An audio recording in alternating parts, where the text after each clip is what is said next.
how can we involve the business community and the purchasing community in our efforts to develop affordable excellence, or quality and affordability? Well, I think they have great potential power and are beginning to realize their leverage, and they are looking beyond kind of their insurance premium or their PMPM cost to look at the delivery system directly. And I think it's been a great asset to the Alliance to have the kind of leadership that we've had from King County and Boeing and REI and other large purchasers who are beginning to develop specifications. I know our purchaser affinity group, having been informed by Intel how they buy healthcare, not just through their HR department, but through their, their supply chain management, and set out specifications. And so they've said, gee, we're being approached by delivery systems and by health plans with ACO products. How do we know, how do we respond to that? And so we worked with them to develop some guidelines for if they're being approached by a provider, here's what they should be looking for. If they're approached by a health plan, here are some things that they should be asking, or similarly what they should do to make this work. So we were really lucky to have the leadership of Ron Sims, almost 10 years ago, to go out and recruit large purchasers with his personal kind of charisma. And we need a successor. We need another Ron Sims. And I know that Scott Armstrong is going to be serving on the board of the Washington Roundtable, and I think we'll have a shoulder-to-shoulder relationship with some of these companies, and I think he and Gary Kaplan can help kind of activate and find that next executive leader who will champion this, because while we have great support at the level that we work at, from the HR types, the benefit, the CFO even, but when it comes to committing resources to affect change, like at the legislature, we need the CEO to say, this is in our top 3 list. This is up there with education and transportation and healthcare. Yeah, and a little shout out here to Ed Wagner and Hugh Straley and dear departed Al Thompson. There were physician leaders who partnered with Ron and got all this going. And there's a lot of discretionary action that has to happen in our community, and I hope it continues. But it takes individuals, as Mary points out. You ought to talk about the Boeing experience with your work with Boeing, Arnie. Sure. Well, employers, vary quite a bit in the degree to which they've been willing to be leaders in aiding and abetting improvements in the efficiency and quality of healthcare in their community. And Boeing, I think, appropriately is regarded as sort of as a national exemplar in doing this. And I've had opportunities over the years before I moved full-time to Stanford to work with Boeing, and it's such a pleasure, and the results can be so positive, even though there can be some friction points along the way with the provider community. When an employer like Boeing basically says, we are going to use our prestige in the community and ultimately our ability to move, in cooperation with our unions, move our people to where performance is better, and that as long as that message is credible, to the doctors and the hospitals and the health plans, it can have enormously valuable effects. And when it's pulled together into a coherent multi-employer voice, as Mary is doing, here and Ron before her, in the Seattle area, it has an even more favorable effect, because for the first time, doctors and hospitals feel they're getting a more coherent signal from their private payers, which is where all the margin is coming from, for doctors and hospitals. And it just can be enormously helpful when you can kind of cohere the voice. And hopefully we're going to be doing a better job over the next few years of cohering the signals coming from Medicare and Medicaid and the private sector, so that doctors and hospitals can't be pulled in 2 different directions in terms of you want to pay more. But in most communities, coalitions like Mary's have not really been very successful at pulling together a coherent voice. You have these smaller companies that have been bought up by these big national conglomerates, and they just want a single solution for nationally.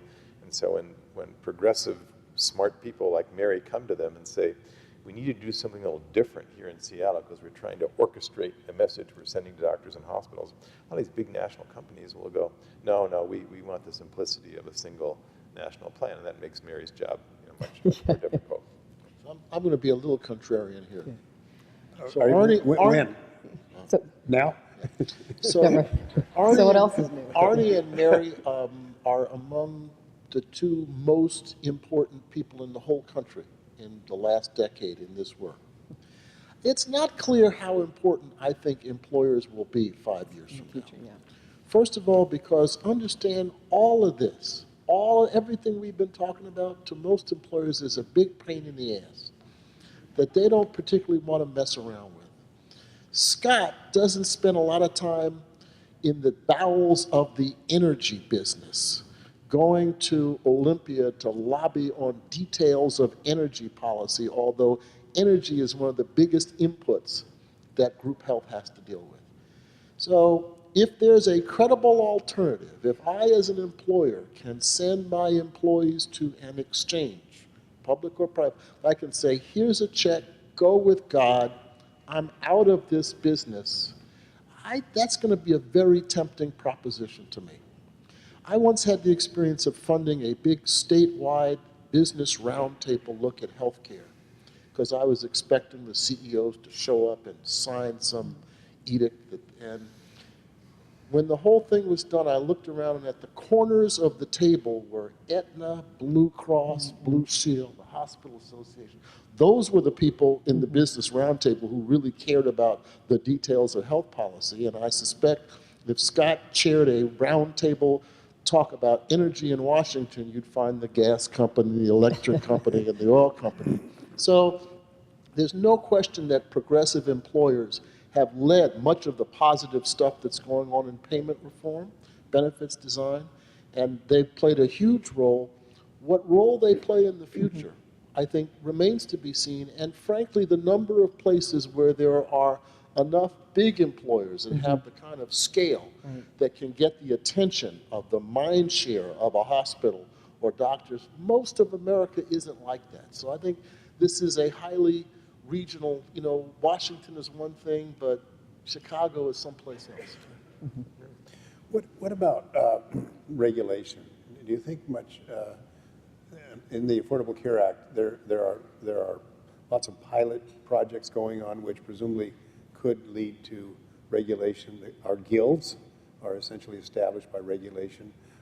What role does that play, and might it play in the future in controlling costs? Yeah, I think it plays an enormous role. And if you look at, what would interfere with, any health system in Seattle replicating what's going on in India, but, paying Seattle wages and input costs, a lot of it has to do with, scope of practice regulation. So one of the things that very few states have thought about, and I think would be a wonderful, for a progressive state to try, is to establish an innovation zone and say, look, in this zone, as long as you can show me that there's a place in the world where the kind of alteration in scope of practice that you have in mind is safe and it's not hurting people, we will, in this geographic area, perhaps we will let you do that. And as long as it's subject to a rigorous test by an independent party as to whether or not indeed costs went down and quality either improved or was in no way degraded.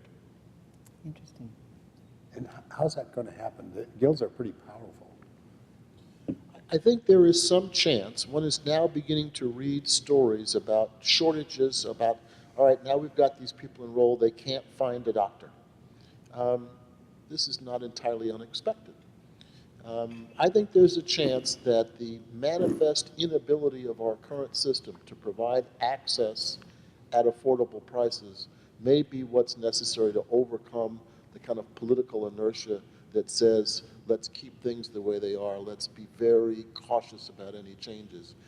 And part of what it will take is some bold people to step forward, even perhaps without overarching regulatory approval, and say, we've demonstrated here, perhaps on this pilot basis, this is now going on in California, we can do this with dental technicians instead of dentists. We can do this with nurses instead of doctors. We can do this, God forbid, with patients instead of nurses. I think it'll take some of those incremental steps to kind of open up the wall towards a new way of doing things. Frankly, I'd like to see an economic development strategy for this region that's kind of the opposite of regulation, but is saying, how can we be leaders, really capitalize on our leadership in providing higher quality care at lower cost. I mean, we're a site for several comparative effectiveness research reports. We're a site of delivery system leadership reform in terms of group health, or Virginia Mason that you cited. We have a technology center. You talk about a lot of these self-care apps that rather than having healthcare kind of be this, generating all this revenue, kind of being a leader, which some communities have done. They've kind of promoting all their providers as kind of driving development, and we need to say we need to redirect it and become a leader. And I know the WBBA is telling their members that investors are only going to invest in things that are going to lower costs. So I think we have an opportunity here to kind of do well for ourselves and do the right thing as well, and become, really capitalize on the seeds that we have to make this a great sustainable approach that will help the economy as well as help our own well-being. What's the last word you'd like us to remember about achieving this affordability aim that we have as a goal for this conference?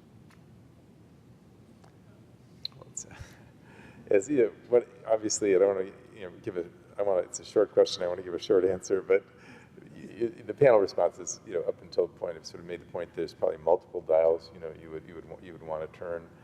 And I think probably